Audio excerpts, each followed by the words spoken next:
Next, it's my great pleasure to introduce our final panel for this morning. This fall, world leaders will be gathering in Glasgow for the 26th United Nations Climate Change Conference to continue and advance the goals set out in the Paris Agreement several years ago.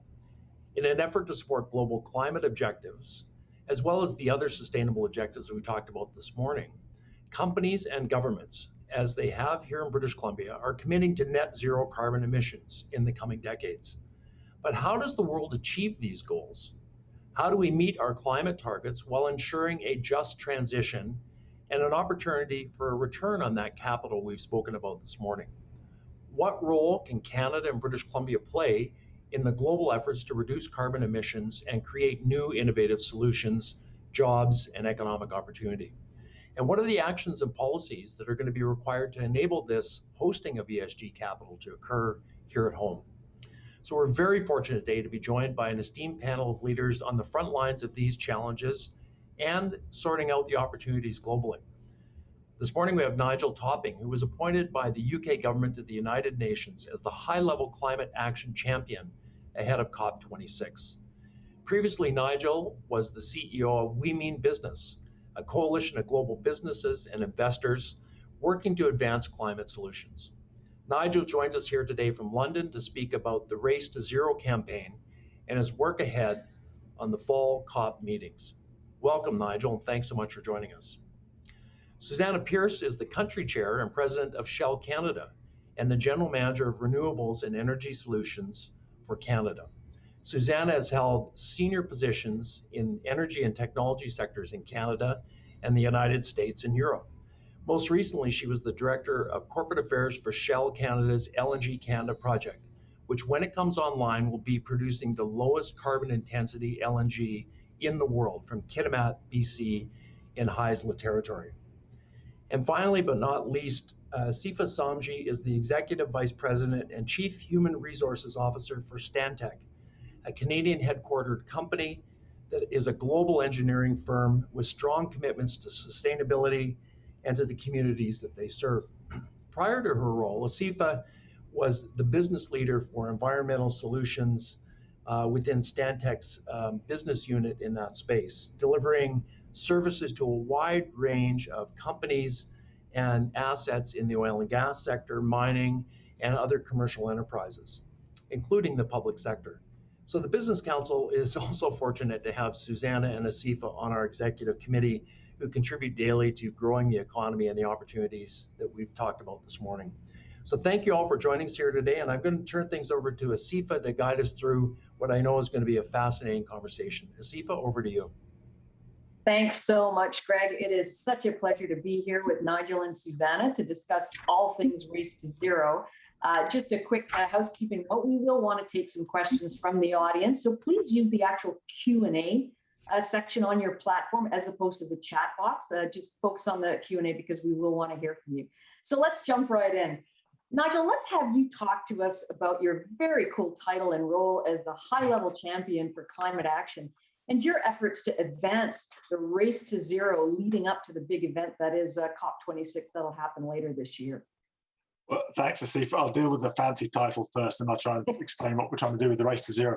I mean, I have this amazing job, but the role was created as part of the Paris Agreement, when the nations who forged the Paris Agreement said, okay, this is pretty complicated. We'll do our bit, but this is going to take the whole of society. So we want to create a position to work with, particularly private sector and local governments. You also, of course, have huge political and economic power to make this transition. So that's the role I have. I work alongside Gonzalo Munoz, who's the Chilean high-level champion. He'll step down in Glasgow, and then an African country will take over as president of COP27. So I'll work alongside an African champion next year. And really, the job is to drive ambition and action in the three legs of the Paris Agreement: mitigation, resilience, and finance. And so for mitigation, the goal is zero. So we call it the Race to Zero. I think really for multiple reasons, right? It's a bit of it's a metaphor that you can play with a lot, but it really is a matter of urgency scientifically. And we're going to hear more from the scientific community later this year. And we know every time they assess the risk, their assessment of the impact of the risk goes up. So I think we can see we'll see some scary news from the scientists that's going to come out, I think, in June or July. But of course, it's also an amazing technology race, right? I mean, we know in just how fast costs are coming down, solar, wind, storage, and other now. And it's now becoming a race to keep up with policy, right? With just all around the world, everyone committing.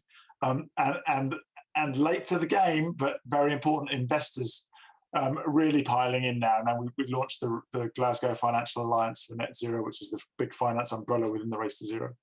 A couple of weeks ago with Mark Carney, we now have $70 trillion worth of assets under management and balance sheet committed to the Race to Zero, to financing the Race to Zero.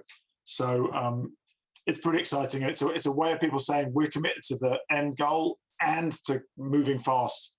I always like to say you don't win a medal by signing up to a race, right? No one ever said, did you ever enter a marathon? The question is, did you ever run a marathon? So it's now really about how fast we're moving. And it's really about the next 5-10 years. Great. Looking forward to diving into that even more as we continue our discussion. Susana, Shell is a global company with petroleum assets in every corner of the world. As chair and president of Canada, do you look at climate sustainability and decarbonization in a significantly different way, or how do you approach this issue? Yeah, thanks, Asifa. And I'll just note that I am calling in from the traditional territory of the Musqueam, Squamish, and Tsleil-Waututh. I'm here also in Vancouver for those that are calling in from other locations. Yeah, indeed. Shell has really been, I'd like to say, a climate leader with respect to how does it look at decarbonization. And I'm sure Nigel and others are aware of the strategy that we came out with called Powering Progress. And Powering Progress is really all about how do we continue to drive sustainable investments that then can also lead towards decarbonization and net zero. And when we say net zero, we mean net zero from scope 1, 2, and 3. And that's really, really important because when you're thinking about how do you get to net zero, you need to be focused on the areas where the largest emissions are. And for us, the largest emissions are in scope 3. That's in our customers, that's in the consumers. So we can't make our commitment unless we're taking that customer-centric approach, working with all stakeholders, including governments, to ensure the appropriate pathways are in place. And from a Shell Canada country chair perspective, what's really interesting for me, having been in the organization now for more than 11 years, is really looking at our own transition for how we have made investment choices in the country, how we have transitioned some of those investment choices. And you can see that we've moved from having upstream assets in oil and gas to now progressing increasingly to areas such as LNG, biofuels, renewable power, and CCS. So you're seeing, in fact, our investment parallel, I think, the journey that the country is on. And some of those same challenges that a country faces, a company faces. And I really enjoyed the earlier panel, which was about you can't shut it off right now. You need to be enabling the right sorts of investments by some of the players with the biggest footprint so that that can happen in a manner that's truly effective while protecting shareholder investments. And so that's another element which we have to keep in mind. Sure, we'd like to be able to get to net zero tomorrow, but that would not allow us to protect those initial investments. So there is a pathway. We've got a plan set out in Powering Progress. And again, from a country level perspective, we're going to see a lot more interest and investment in biofuels, hydrogen, CCS, renewable power, things that can actually help us to decarbonize our footprint in Canada. And it will require, though, too, that when we look for investments, I have to recognize, as well as all the other business leaders in the company, we're competing with everywhere else in the world that Shell has an investment opportunity. So we've got to make sure that we've got it all worked out. We've got to make sure that the value drivers are in place, the policy is clear and consistent. That's really very important to us. We've got a clear policy in Canada, or ones that are evolving to that. BC, that was spoken about earlier as well, has Clean BC, and there's some definition that's being worked through there. But the targets are there, Shell's made its commitments. And so my role is really trying to make sure that we deliver those within country and we try to attract as much as we can sustainable, positive investments in decarbonization. And has it been a difficult transition? Because I know, Shell was out of the gate pretty early on. Has it been really difficult? Because you've got to deal with that brand of obviously having petroleum assets in every corner of the world. So how difficult has it been? Well, I don't know if difficult is the right word. I think part of this really has to go through, you've got to be able to keep pace with society. And society is clearly saying, we want to see, net zero. We want to see decarbonization. Climate change is critical. And so you're seeing the customers, come to us, or us go to our customers and say, how do we work together to get that? So in a way, and again, the earlier panel spoke to this, increasingly we're seeing investors, customers say, we'd like to see decarbonization. So that makes it easier. And as it relates to, oil and gas assets, there is a cycle which you'll see within our strategy is, 2019 was our peak oil production, and we will stop new frontier exploration by 2025. We will go gas heavy in the interim because there's still decarbonization that can come from that. And we can talk about our LNG business and the great project LNG Canada. But we have a transition in place which will see us over time continue to decarbonize to net zero. And net zero, again, is about what emissions can we avoid, what can we reduce, but there where we can't reduce further, technology and nature comes to play. Absolutely. Let's chat a little bit about COP26, which is going to be held in Glasgow later this year. And I think, Nigel, I think that's where you were born. So this is probably going to be really neat for you to get back there in your role. It'd be good to hear from you, Nigel, your perspective on lessons learned from previous COP events that will hopefully set this one up for success. And what does success look like coming out of COP26? Yeah, it's probably worth just briefly explaining what COP26 is and isn't. It's not the world coming together to renegotiate the climate deal. That was done in Paris. The key thing is this is the first test of the Paris Agreement, because Paris said every country's got to come forward with a plan, and then it's got to ratchet it up every 5 years in line with the latest science and what's feasible. So that's why you're seeing so much attention right now about the new country plans from the UK, from Canada, from the States. So I think I think that the COP is about three things. I mean, overall, it's about proving whether or not the Paris Agreement is working, and that's a complicated. That's not a sort of one metric decision. So it's really about three things. There's some technical negotiation that still needs to be finished about things that really matter to business, right? Around transparency, reporting, international carbon markets. So some of the so-called Paris rulebook. That's important, A, because it's the rules of the game and the rules shape the way the game is played. But it's also important because it's a test of multilateralism. Like, if we can't even agree the rules, right? Then that's a big negative, right? Then the second thing is if you add up all of the national commitments, what do you get? And there, in terms of net zero, we will not be on track to 1.5 degrees by Glasgow, but we'll be a lot better off than we were in Paris. There are other things which are committed, like finance from the global north to the global south. That's a matter of trust in the system as well. That's yet to be delivered robustly. But then the third thing, and the thing which I'm mostly working on, is moves in the real economy. Like, where is capital flowing? How are additions to the power grid looking? How are they moving towards renewables? How fast is the transition to electric vehicles going? So I think that in many ways, the big test of Glasgow is whether it's seen as the first COP, which is about the transition rather than about the goals. We basically agreed the goals, and as Susannah says, increasingly society has collectively decided, policymakers, industrialists, investors, as well as citizens, that we're going to zero. The question is now about the pathway and whether we're going fast enough, and that, I think, is going to be the real test of Glasgow. Yeah, I appreciate the distinction. That's really important for, I think, the audience to understand what COP26 is all about. And Nigel, under President Biden, the U.S. appears to have a renewed commitment to the global fight against climate change. How is this reshaping global climate policy, the global climate policy landscape? And is it driving meaningful change and momentum going into COP26? And what do you think the impact will be coming out of it with the U.S. recommitting? I mean, it's game changing, right? For many reasons. One, if you have a country and an economy as powerful as the States opting out of a multilateral process, it diminishes that process, and it kind of legitimizes bad behavior, frankly. So everybody's now on better behavior.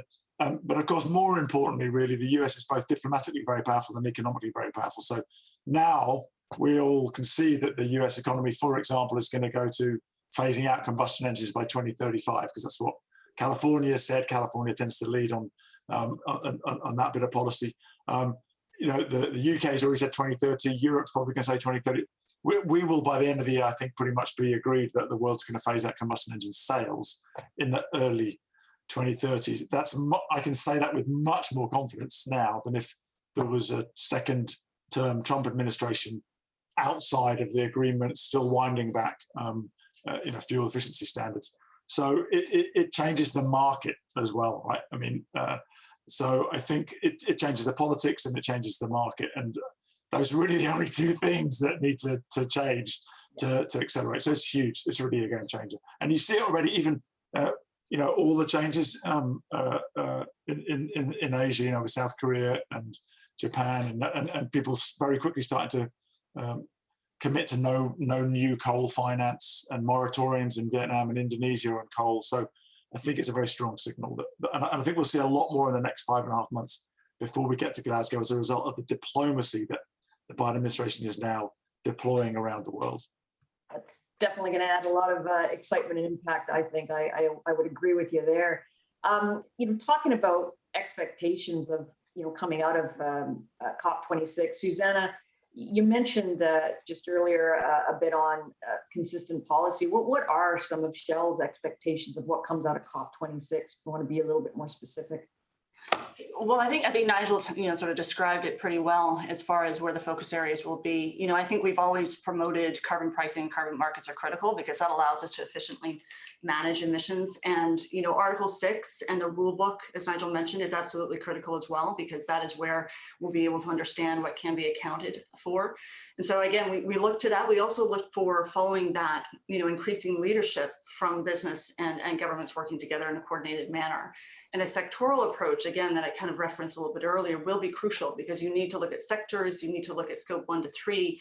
And so we would like to see, as part of COP, out of that sort of the enhanced ambition of working together in a coordinated fashion. And that also has to include how we sort of respect and protect nature and biodiversity. That's been something that I think we've realized over these last years, and there's been quite a bit of work on respecting the role that nature can play and biodiversity in managing carbon emissions. So we need to continue to do that.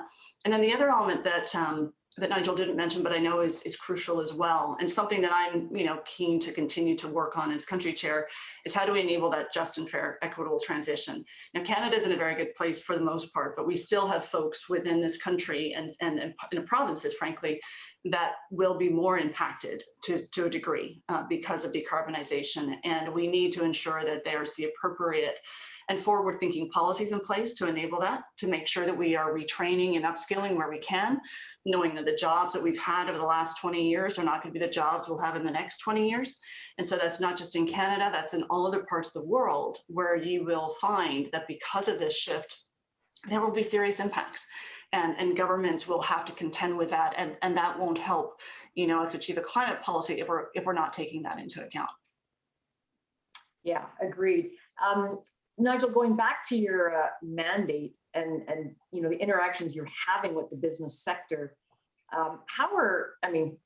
let's be honest, to do the right thing costs money. We know that, right? There are some pretty substantial upfront costs.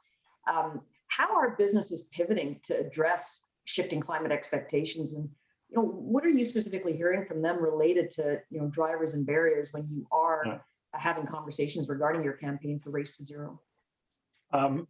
Great question, and I think it really goes back to Susanna's first point just now about the importance of sectoral approaches and sectoral approaches with a clear kind of midterm policy goals. One of my favourite moments last year when the UK government was consulting on whether to phase out combustion engine sales in 2032 or 2035.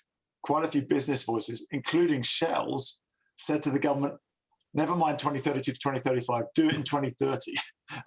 Give us clarity. We know it's going to happen. We can't make it. And so whether it's capital discipline or whether it's the jobs transition, the just transition that Susannah talked about, certainty allows us to plan, right? If you know that job's not going to exist or that business is not going to exist in 10 years, you can make much better decisions as an individual or as a company today. So, but the other thing I'd say is I think the framing's changing a lot, Asifa, and people are not saying that to do the right thing costs money.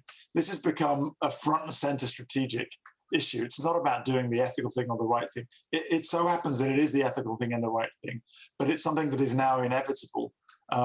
And so, if you speak to the CEO of an automotive company, it's not an ESG issue. It's what is your survival strategy? What is your growth strategy? What is your product strategy? So I think we're seeing that kind of do the right thing, or it's going to cost money, because everything costs money, right? But the important thing is the counterfactual. Like, if you don't spend this money, then you lose. If you're not in this race, then you lose. And these races go exponential. I think it's something it's really challenging for long-term capital cycle industries to cope with that, right? If you're in if you're in software, everyone knows that flips every, in a matter of 18 months. But if you're building cars on a 7-year platform cycle, or investing in energy on a 20, 30-year capital cycle, it's much more difficult to catch that wave and get the timing right. So I think much more now, mainly what we're looking for is policy clarity, so that and marching together as whole sectors. Yeah, when I think about our organization, Stantec, we are seeing, drivers that definitely include, obviously our clients are driving us to zero, regulations. That world is, that sector is driving us to zero, and obviously our staff values. And we're seeing that, in our efforts to retain, attract, recruit talent. This is becoming increasingly more important with respect to, employee values. Are you seeing that are you hearing, and I'll question to both you and Susannah, are you seeing that as a real driver? Because there is a war on talent right now in every industry. Is that becoming a more important driver? Well, I mean, I'd say what I see generically, but I'd love to hear Susannah's experience at the sharp end of running an energy business. I mean, I'm hearing that more and more. It's great to hear it from you as a Chief Human Resources Officer, Asifa. I mean, I was talking to one of the big four auditing firms the other day. Several 100,000 staff, hire 35,000 staff a year, and they're like, that's the number one question they're being asked: is what are you doing about these twin crises of climate and biodiversity, and also inequalities, the other big thing, the kind of racial and economic inequality, which of course are tied together and also linked to both COVID and climate justice as well. So yeah, I'm hearing that all the time now. Yeah, Susannah, your thoughts as well? Yeah, so Asifa, I think it's absolutely critical. And I think particularly for new folks and the younger generations we want to bring in, yes, we need to have a purpose that's consistent with their values. And I think our Powering Progress strategy is that. On the other hand, I'd have to be quite honest to say that then there are folks who've had jobs in this sector for a very long time and don't see how they fit into it. And I think that's something which we also have to be mindful of, where we've employed people in a specific function. Well, now they're going to find perhaps in the future that those jobs are no longer there because we've changed the business, we've digitized as well. This is the other sort of acceleration we're experiencing too, along with climate, is digital acceleration. So jobs that might have once been in our sector will be replaced either because of different businesses that we will run, but then also the different skills that will be required. So yes, we need to make sure that we are presenting a vision and a strategy that is consistent with the values of the people we want to employ. And at the same time, we do need to make sure that we are mindful of the communities and the people that have, benefited, from being a part of this company for so many years, how we enable them as part of this change. So yeah, it's an interesting position for us to be. I'm a full supporter of the strategy and where we're going, and I know my kids are too. So I think it's absolutely in the right direction, but we have to be mindful of the folks that will be left behind. Very good point. Very, very good point indeed. Going back to, we talked about investors as a driver as well, and again, to both you and Nigel, we're seeing growing investor focus and appetite for ESG information to the point where a robust sustainability program is becoming table stakes for corporations. But is investor focus still very early in the evolution of sustainability as a corporate driver? Because anecdotally, we're seeing kind of strong push and not so strong push, depending on the sector and the industry. So do investors know themselves what they should be asking or what they should care about? And how do they evaluate ESG performance on a more apples to apples basis? So, kind of to both of you, what you're finding. Well, Susannah, do you want to go first? I can kick off, and I think, again, the panel earlier today spoke a little bit about it, which was that you're seeing a certain focus sort of in Europe, which is now making its way over, I think, to the Americas, as we would call it. And, again, I think that the expectation that we would report on these sorts of criteria is clear, and particularly in Shell's case, I think you can see that we have our AGM tomorrow and we have a vote on our climate policy. So you can see that there's a certain level of interest, that investors have already made. So for us, it's not particularly new, especially being a company that's been in the European region where we're feeling a lot of those pressures. I think from the Canadian perspective, and I think, again, the panel earlier did speak to this, as well as in Indigenous communities, which is the other piece where they would like to become our participants, it's a bit of a learning curve. And I think Mark's comments were quite good. What should we look for? Because my experience has also been, with certain communities and Indigenous communities, that lots of people will come with projects, but you've got to be able to choose the right one. And you've got to be able to have confidence that if you're going to put your time and your efforts and your resources and your traditional territory as part of that project, that it's got to be meaningful, and it does need to meet the investment criteria that investors are looking for. So again, I think, from my perspective at Shell, we're more comfortable with it, but it continues to evolve. And the earlier panel spoke about how that continues to be something which is not yet completely clear. But again, from the perspective of how we're designing our strategy, we think that we've designed a strategy that our investors would support. Nigel, your thoughts? Yeah, I think one of the challenges is that ESG means so many different things to different people, right? So I think you can see that climate, there's more experience of data and reporting. The Carbon Disclosure Project's over 20 years old, about 20 years old now. I think we have now the Task Force on Climate-related Financial Disclosure. We have something approaching a global standard that's going mandatory for major companies in multiple markets now. So I think that I think it's challenging. Right? One of the things I think is important is I think there's often, I was until recently on a board of the London Pension Fund, and what I found is, again, often I think unhelpful framing that talks about non-financial issues and assumes trade-offs that aren't always there, right? And if you frame it wrong, then you're cognitively in the wrong place to be making good decisions, because you're just blanking it out. You're saying, like, tackling this will mean I have to jeopardize returns. So you're not looking for the smart sweet spot where you're tackling this and drive in a way that drives innovation and growth and jobs. So I think that we're seeing a maturity in terms of climate as not being seen as a kind of Friday afternoon ESG or CSR issue, but being front and center. The fact that we've now got these $70 trillion of assets committing to net zero, and this mandatory disclosure. But I think a lot of other areas of ESG, we don't have that maturity yet, and I think it will be some time until we do. Okay, no, that's fair. When we talk about climate policy and actions that companies are taking as part of Race to Zero, companies with the big balance sheets, a little bit easier for them, for lack of a better word. But I want to talk a little bit about small and medium-sized enterprises. So, BC's economy is diverse. We have very many small and medium-sized enterprises here. So what does the Race to Zero mean for these SMEs? What are they likely to see, and how will they need to adapt? Well, first thing to say is that disruption is prime hunting territory for SMEs. Right, we know most of the job creation, is most of the innovation comes from SMEs. Right, sorry, big companies, we just know the data.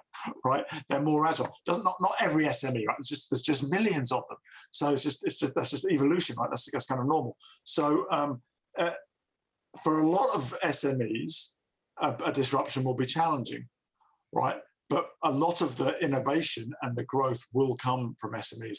So we've partnered with Women Business, with the International Chambers of Commerce, and with the Exponential Roadmap, which is out of Sweden, to create an SME climate hub. So you can find that and the Chamber of Commerce hosts that, to provide SMEs with the tools.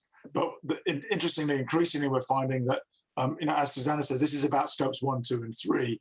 And for a lot of companies, a lot of their emissions are in scope 3, upstream in the supply chain. It's Susannah's industry, it's downstream with the way that customers use the fuels, of course. But that means that a lot of big companies are looking to their suppliers to help them innovate their way to zero. Walmart famously has a gigaton project. It's asked its suppliers to help them find a gigaton of emission savings per year. And that's a direct invitation to innovate and win market share. So I would say if you haven't embraced this yet as an SME, this is an opportunity for you to get ahead of your competitors and innovate for your customers. And what would you recommend should be their starting point, Nigel, if you had to offer some advice? Is where does an SME right now, if they want to, get in, what are some of the quick first three things they should be doing?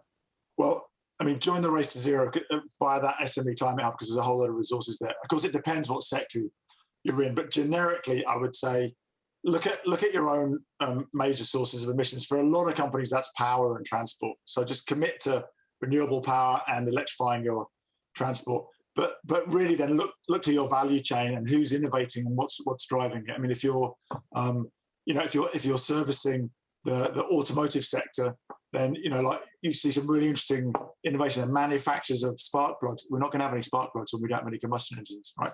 But then if you're a spark plug manufacturer, you're an expert in ceramic technology, and ceramics looks like they might be at the heart of some of the solid state battery technology. So it very much depends on the value chain that you're in. So, but do not wait for your customers to ask you to change, because by then your competitors will have already made the change and you'll be losing market share. Great. And when I look internally at our own organization, Stantec, we influence our supply chain with our partner code of business conduct, and it details our standards, expectations, and while we're out of the gate with that, there is a lot more we can do, and we're working towards that. So Susannah, for you, how is Shell working with their supply chain as part of your overall strategy? Yeah, thanks, Asifa. It's a great question. And we launched something called the Supplier Energy Transition Hub. It's called SETH. And essentially, it allows us to go through our supply chain and help our suppliers understand their emissions performance. And so to what Nigel was saying, one of the key areas that we can help SMEs is to increase transparency. What is their footprint? So it's a software solution which they can then use to understand their footprint. It starts with that. And then they might be able to make better business choices, partnerships, where they procure their own products and services. So it starts with that sort of process of understanding your emissions, being able to make the appropriate choices with that. The other thing that we're going to see too is just naturally the price signals are for more carbon intensive production will be there. And so eventually over time, we'll find a place where the supply chain, effective carbon policy and pricing will lead to, more pricely inputs from places where there's higher carbon emissions. But that's down the road. When I was thinking about your question, Asifa, I was also thinking about it from the perspective about SMEs, that is, one of the things that we're looking at as Shell, and granted we are a bigger company, which creates an opportunity, but it's also a risk. And I think we've talked a little bit about the risk is how quickly we can decarbonize. But the opportunity that we have, and I think what we've realized looking at the future is how do we need to look differently at different sort of commercial models, at different types of investment criteria that we can make in order to help us decarbonize and our customers decarbonize. So you'll see us making investments in projects that will enable technologies. So we have this great investment where we're a 40% investor in Varane Recycling, which is a project which will use waste to energy, and is leveraging Enerchem technology, which again is a fantastic company in Canada.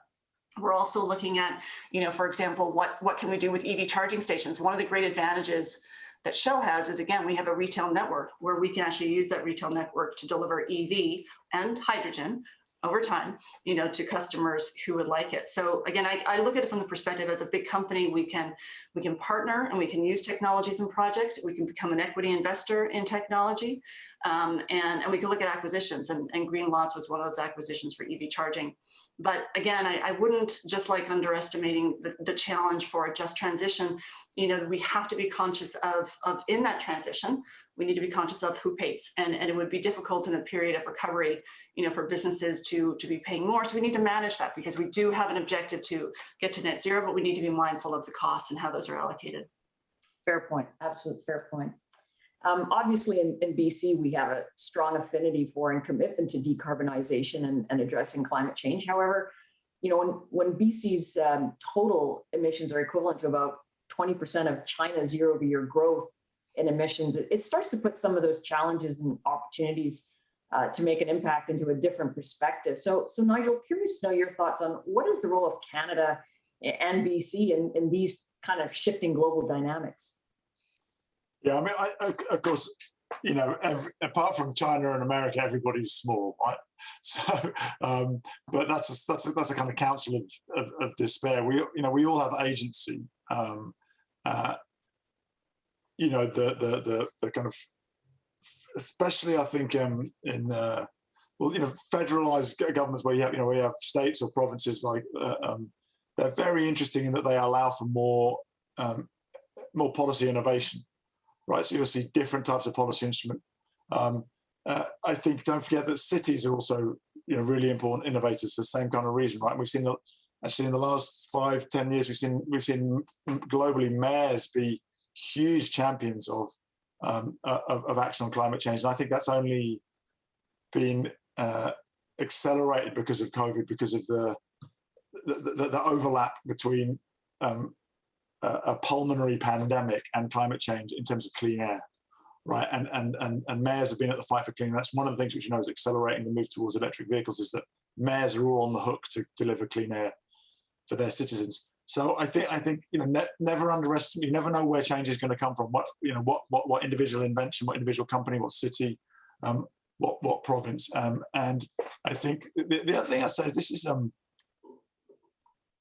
is a really big transition, right? It's like 100 moons. Remember, the moonshot was about getting one vehicle to the moon.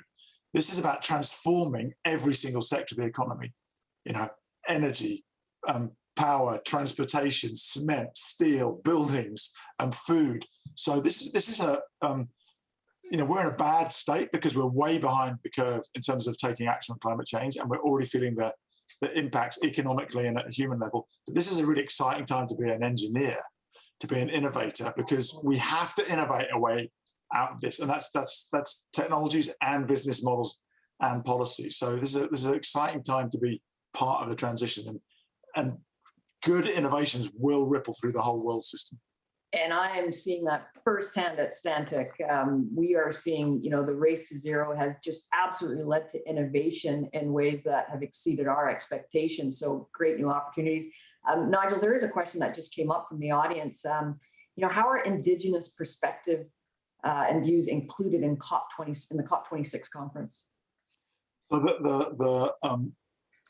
the COP, you know, the United Nations Framework Convention on Climate Change is a very sophisticated and complex structure. It's set up as a negotiation between nation states who are signatories to the United Nations Framework Convention on Climate Change. So it doesn't, in the negotiations, there's not a formal voice or vote for businesses, Indigenous peoples, cities, provinces, but there is a process of acknowledging the importance of input and observation of the process from Indigenous peoples, from cities, from businesses, and from nine groups. So there's a formal process for Indigenous peoples to be represented in and around the process, if not in the actual legal negotiations.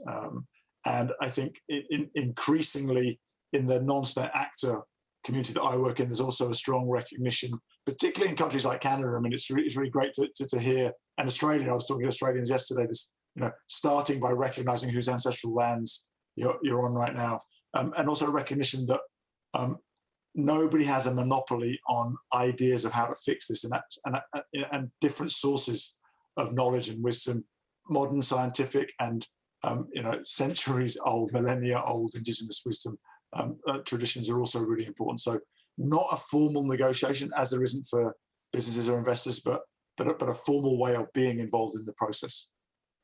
Great. I just got the time check that we are pretty much at the end of our session. So I'll just maybe ask both of you, starting with Susannah. Susannah, any last minute advice or you know, comments regarding you know, the race to zero, what you advise other companies, you know, based on your experience and Shell's strategy? I'll give you a final word and then we'll pass it on to Nigel. Thanks, Asifa. And again, I mean, I think part of where we are at right now is I think we've recognized that it's industry, it's governments, it's Indigenous communities, it's all of us coming together and saying, okay, we've got a goal. Nigel talked about the moon landing, and that's what it's about. We've got to get to the moon. We've got a time, we got to get there. And we can't put up false barriers to have those conversations. We can't have siloed climate policy in order to enable the most efficient carbon emissions reductions. And when I say siloed, I mean cross provinces, cross countries. That's why Paris comes in to try to break down those silos, because too much is at stake if we fail. So we have to remove the constraints that have prevented us from talking in the past. We need to focus on the goal, and we need to be completely prepared for the consequences of those who will feel dislocated as a result of it and get out in front of it. Because I think what you've heard today from the investment community, I think you're hearing it from Nigel and from myself and from Mark, is that we see that there's the goal, but we have to be able to come together to get to that goal. And that requires that we think differently. It requires that we look at different types of models, and it requires that we have the clear climate policy, which I believe we have.